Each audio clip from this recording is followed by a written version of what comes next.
অবশেষে আমি আমার ইন্ডিয়ান ভিসাটা পেলাম, কিন্তু এই ইন্ডিয়ান ভিসা পেতে আমাকে অনেক কাঠগড় পুরাতে হয়েছে। ওখানে ভোরবেলা থেকে গিয়ে লাইনে ধরতে হয়েছে দুইবার। যখন জমা দিতে গেলাম তখন একবার লাইন ধরতে হলো, আবার যখন এটা রিসিভ করতে গেলাম পাসপোর্টটা তখন হলো অনেক লাইন ধরতে হলো।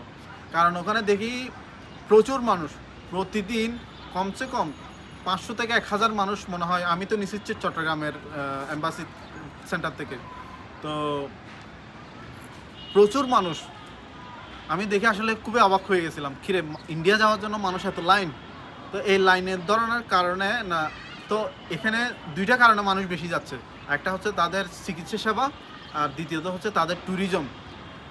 নিশ্চয়ই তাদের চিকিৎসা সেবা এবং ট্যুরিজম ভালো দেখে আমাদের দেশ থেকে এত মানুষ লক্ষ লক্ষ টাকা খরচ করে ওখানে যাচ্ছে। না হয় দেশে এত চিকিৎসার থেকেও তারা ওখানে কেন যাচ্ছে? এই দেশেরই তো মানুষ।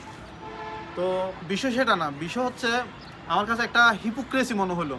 হিপোক্রেসি বলতে, আমরা যখনই কোনো একটা কথা বলি ইন্ডিয়ান বিরুদ্ধে, ইন্ডিয়াদেরকে হারাতে পারলে বা ইন্ডিয়ার বিরুদ্ধে কিছু একটা করতে পারলে আমরা কেমন যেন একটা মানে আত্মতৃপ্তিতে ভুগি, মানে খুবই খুশি হই।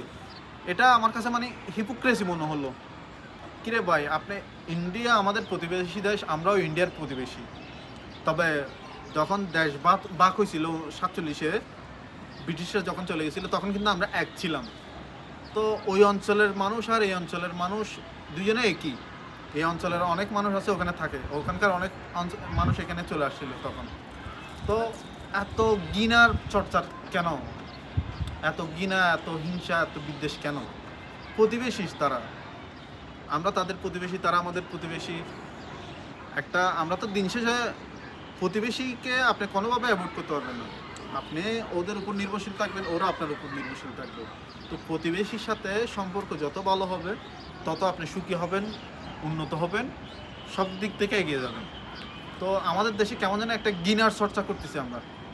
তো আমাদের মনে হয় এই ঘৃণার চর্চা থেকে বেরিয়ে আসতে হবে আমাদেরকে। ঘৃণার চর্চা থেকে বেরিয়ে এসে আমাদেরকে একটা কী বলবো, নিজেদেরকে সেলফ ডিপেন্ডেন্ট তৈরি হতে হবে, এবং প্রতিবেশীর সাথে যে একটা সৌহার্দ্যপূর্ণ সম্পর্ক ওইটা বজায় রাখতে হবে।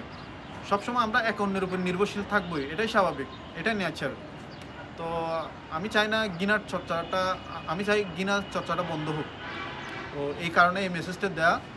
তো আমার জন্য দোয়া করবেন, আর সবাই ভালো থাকবেন। আসসালামু আলাইকুম।